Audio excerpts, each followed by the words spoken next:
Hello from Kingfisher, Oklahoma. Today we're going to look at 2 Chronicles 9 and 10. Solomon has become so famous worldwide. He's famous for his wisdom, famous for his wealth, and the Queen of Sheba comes for a visit. Now, Sheba we don't know exactly where it is. They think it's probably on the Arabian Peninsula, maybe near modern-day Yemen, but also possible. Some think it's in kind of the northeastern section of Africa. And so put in the comments, where do you think that might be? But she comes to ask him questions to check out to see if this fame is real. I mean, is the report that she heard correct?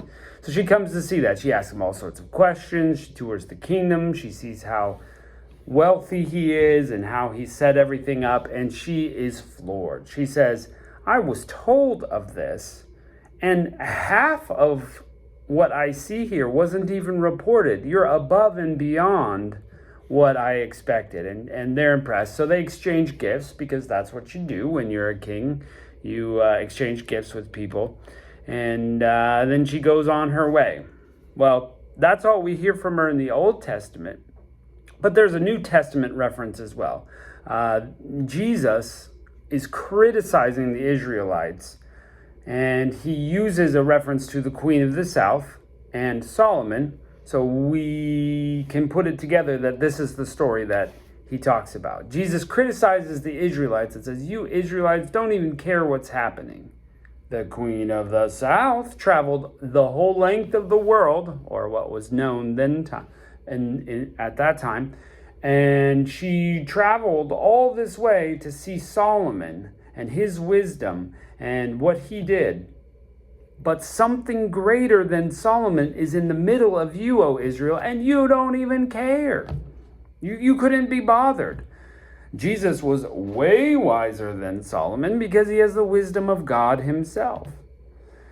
Jesus was more miraculous than Solomon because he had the power of God.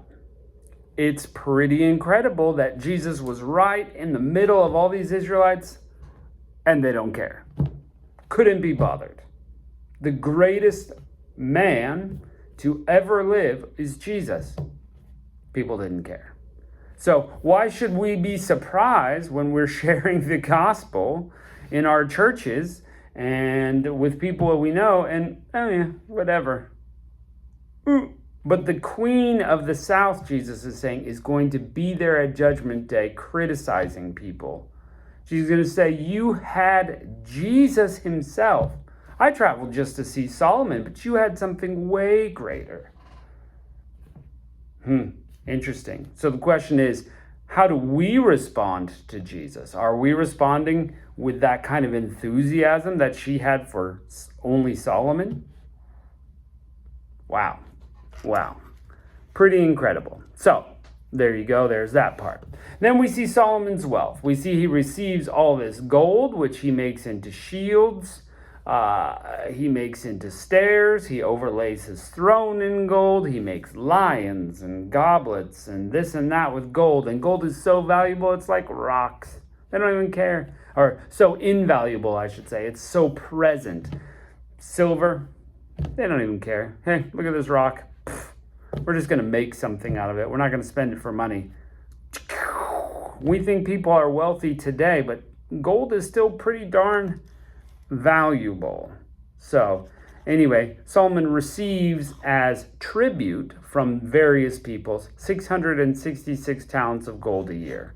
That's a lot. It's kind of a conspicuous number. Don't know if it really means anything, but anytime that number comes up, we should be wary, I guess. That's going to be a reference for those that don't know in Revelation to the number of the beast. Maybe it has a correlation, maybe it doesn't. We'll see as we go through. So he displays all his wealth, and we kind of come to the end of who Solomon was. He dies, and the kingdom moves on to his son. Hey, there's no story here about the fall of Solomon. In fact, Ezra, it seems, is purposefully leaving it out. He has the chance in this chapter, and we'll see in chapter 9 he has the chance to do that, but he doesn't. And I was listening today to a thing by another pastor, or I guess that was yesterday, but he's talking about the narrator of the story is going to direct it how he wants to tell the story.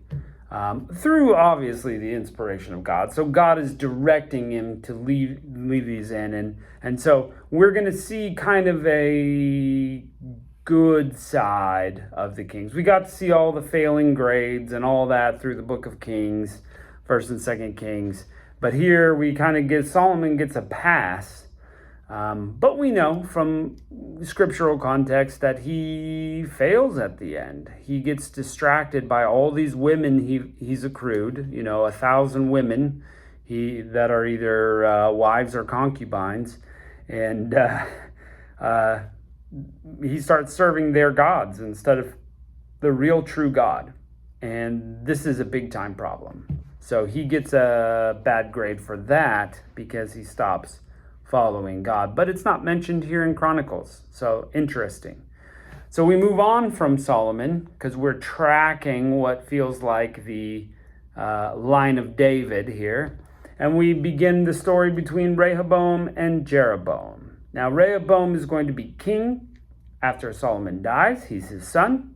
Makes sense. He gets the kingdom and he decides he's going to show his kingly power. Now, he is from some wise counsel from some wise elders in his kingdom say, hey, if you lighten the workload that your father gave just a little bit, everybody's going to serve you, everybody's going to love you, you'll still get a lot of things done, it's going to be great, but that's going to be the key. Well, he doesn't do it. And it ends up the kingdom splits. Well, this is really from God.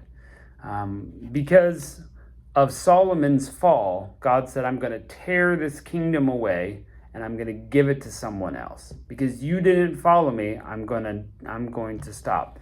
But he ends up leaving one tribe to Rehoboam, Solomon's son, to keep the line of David. Because of David's sake, not Solomon. Isn't that interesting? Rehoboam's grandfather has more influence over the kingdom than his father. Interesting. But we don't see any of that in Chronicles at all. So we already know that from previous reading, but here it's not there. So we're just going to kind of see that the kingdom is going to split, and we're going to get some that stay with Rehoboam's son. So let's jump into it. 2 Chronicles chapter 9. When the Queen of Sheba heard the fame of Solomon, she came to prove Solomon with hard questions at Jerusalem, with a very great company and camels that bear spices, and gold in abundance, and precious stones. And when she was come to Solomon, she communed with him all that was in her heart. Solomon told all of her questions, and there was nothing hid from Solomon which he told her not. And when the Queen of Sheba had seen the wisdom of Solomon and the house that he had built, and the meat of his table, the sitting of his servants, the attendance of his ministers, their apparel, his cupbearers also, and their apparel, and the ascent by which he went up to the house of the Lord, there was no more spirit in her. She said to the king, it was a true report, which I heard in mine own land of thine acts and of thy wisdom. Howbeit I believed not their words until I came and mine eye has seen it. She was a skeptic. And behold, one half of the greatness of thy wisdom was not told to me, for thou exceedest the fame that I heard. Happy are thy men, and happy are thy servants, which stand continually before thee, and hear thy wisdom. Blessed be the Lord God, which delighted in thee, to set thee on his throne, to be king for the Lord thy God, because thy God loved Israel, to establish them forever. Therefore made he thee king over them to do judgment and justice. And she gave the king 120 talents of gold, and of spices great abundance, and precious stones. Neither was there any such spice as the Queen of Sheba gave to Solomon. So that was the true treasure, since we know Solomon's getting a bunch of gold, but the spices. And the servants also of Huram, the servants of Solomon, which brought gold from Ophir, brought algum trees and precious stones. King made algum trees terraces to the house of the Lord, and the king's palace, and harps, and psalteries, and singers, and there was none such seen in the land of Judah. King Solomon gave to the Queen of Sheba all her desire, whatever she asked, beside what she had brought unto the king. So she turned and went away to her own land, she and her servants. Now the weight of gold that came to Solomon in 1 year was 666 talents of gold, beside that which the chapmen and merchants brought. And all the kings of Arabia and governors of the country brought gold and silver to Solomon. And King Solomon made 200 targets, shields, of beaten gold. 600 shekels of beaten gold went to one target. 300 shields made he of beaten gold. 300 shekels of gold went into one shield.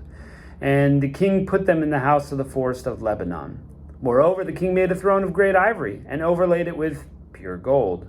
And there were 6 steps to the throne, with a footstool of gold which were fastened to the throne, and stays, each on one side of the sitting place, and 2 lions standing by the stays. 12 lions stood there on one side, and on the other upon the 6 steps. And there was not like any made in any kingdom. And all the drinking vessels of King Solomon were gold, and all the vessels of the house of the forest of Lebanon were pure gold. None were silver. It was not anything accounted in the days of Solomon. Let's not make a silver spoon. That's worthless. Let's make it of gold. For the king's ships went to Tarshish with the servants of Hiram every 3 years. Once came the ships of Tarshish bringing gold and silver and ivory and apes and peacocks. He's got a zoo. And King Solomon passed all the kings of the earth in riches and wisdom. And all the kings of the earth sought the presence of Solomon to hear his wisdom that God had put in his heart. And you can read it in Proverbs and Ecclesiastes. And they brought every man his present, vessels of silver, vessels of gold, and raiment, harnesses, spices, horses, and mules, a rate year by year. Solomon had 4,000 stalls for horses and chariots, and 12,000 horsemen, whom he bestowed in the chariot cities, and with the king at Jerusalem. And he reigned over all kings from the river, even to the land of the Philistines, and to the border of Egypt. The king made silver in Jerusalem as stones, and cedar trees made he as the sycamore trees that are in the low plains in abundance. So all the good stuff is common in Israel. Then they brought Solomon horses out of Egypt and out of all lands. Now the rest of the acts of Solomon, first and last, are they not written in the book of Nathan the prophet, and in the prophecy of Ahijah the Shilonite, and the visions of Iddo the seer against Jeroboam son of Nebat? And Solomon reigned in Jerusalem over Israel 40 years. Solomon slept with his fathers and was buried in the city of David his father, and Rehoboam his son reigned in his stead. So it's a much nicer story of Solomon.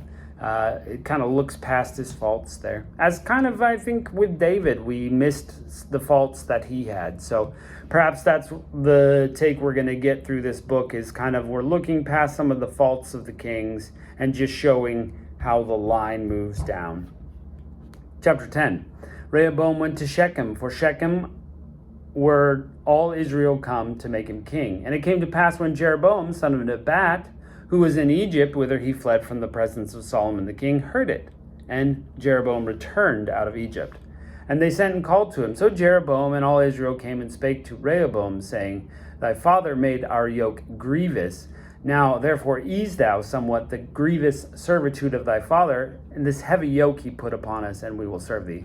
Don't work us so hard, and everything will be fine. We'll still work hard, but just not as hard. And I don't remember Jeroboam being in this conversation before, so that's interesting to me. Anyway, and he said to them, Come again to me in 3 days. And the people departed. And King Rehoboam took counsel with the old men that stood before Solomon his father while he yet lived, saying, What counsel give ye me to answer to this people? And they spake to him, saying, If thou be kind to this people, and please them, and speak good words to them, they will be thy servants forever. But he forsook the counsel which the old men gave him, and took counsel with the young men that were brought up to him, and stood before them. Then he said to them, What advice give ye, that may return an answer to this people, which have spoken to me, saying, Ease the yoke that thy father put on us? The young men that were brought up with him spake unto him, saying, Thus shalt thou say to the people that spake unto thee, saying, Thy father made our yoke heavy, but make it thou somewhat lighter for us. Thou shalt say unto them, My little finger is thicker than my father's loins. Whereas my father put a heavy yoke on you, I will put more on your yoke. My father chastised you with a whip, but I will chastise you with scorpions. It's going to be worse. I'm going to be bigger and better than my father. Jeroboam and all the people came to Rehoboam on the third day, as the king bade. Come again to me on the third day. And the king answered them roughly, and King Rehoboam forsook the counsel of the old men. And he answered them the advice of the young men, saying, My father made our yoke heavy, but I will add thereto. My father chastised you with whips, but I will chastise you with scorpions. So the king hearkened not unto the people, for the cause was of God, that the Lord might perform his word which he spoke by the hand of Ahijah the Shilonite to Jeroboam the son of Nebat. This is about tearing the kingdom away and giving it away because of the sin of Solomon, which, again, we don't see here. And all Israel saw that the king would not hearken unto them. And the people answered the king, saying, What portion have we of David? And we have none inheritance in the son of Jesse. Every man to your tents, O Israel. And now, David, see to thine own house. So Israel went to thy tents. But as for the children of Israel that dwelt in the cities of Judah, Rehoboam reigned over them. So he's the one tribe that sticks with Rehoboam is Judah's tribe. Then King Rehoboam sent Hadoram, which was over tribute, and the children of Israel stoned him with stones so that he died. But King Rehoboam made speed to get him up to his chariot to flee to Jerusalem. And Israel rebelled against the house of David to his day. All right, so we'll see what happens as we continue through Chronicles. Thanks for joining us. We'll catch you next time.